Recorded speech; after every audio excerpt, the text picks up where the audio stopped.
మీ 26,000 ఓట్లున్నోడే 20 పార్టీలు పెట్టుకొని తిరుగుతుంటే బీసీలకు ఒక రాజకీయ పార్టీ ఉండొద్దా? మా ఓట్లు మీ సీట్ల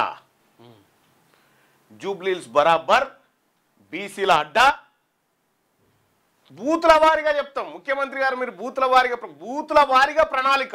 ఒక్క బూత్కు కాంగ్రెస్ పార్టీ ఒక ఇంటికి ఎన్ని రకాల మోసం చేసింది, బీఆర్ఎస్ ఎంత మోసం చేసింది, బీజేపీ ఎంత మోసం చేసింది, బూతు వారిగా ఇంటి వారికి ఇచ్చేస్తాం అంతే రేపు పొద్దుగాల. ఇది జూబ్లీహిల్స్లో లెక్క. ఈ నియోజకవర్గంలో ఇంక 26,000 ఉన్నారు కానీ ఇంకో దాంట్లో ఆయనతో లేరు. ఎంత గమ్మత్ అంటే 70 బూతులలో వెల్మోలు ఓట్లే లేవు. వాడ 329 బూతులు ఉంటే 70 బూతులలో వెల్మాయనకు ఓటే లేదు.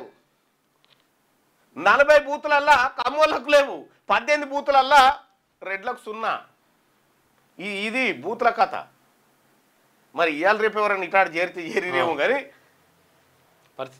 పరిస్థితి అయితే ఇది జూబ్లీహిల్స్లో. మరి ఈ లెక్క ప్రకారం ఎవరు గెలవాలి ఇక్కడ?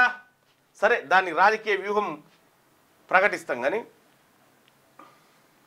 2 పిల్లల నిబంధన తీసేయండి అన్న సీఎం సార్ చెప్పండి. సర్పంచ్ ఎన్నికలకు నువ్వు 2 పిల్లల నిబంధన తీయకపోయినా 42% రిజర్వేషన్ ఇవ్వకపోయినా కాంగ్రెస్ పార్టీ ఉరితా గాంధీ భవన్కు ఉరేసుకున్నట్టే లెక్క. ఇంకొకటి మీరేం కంగారు పడకండి, సూసైడ్ చేసుకున్నట్టే.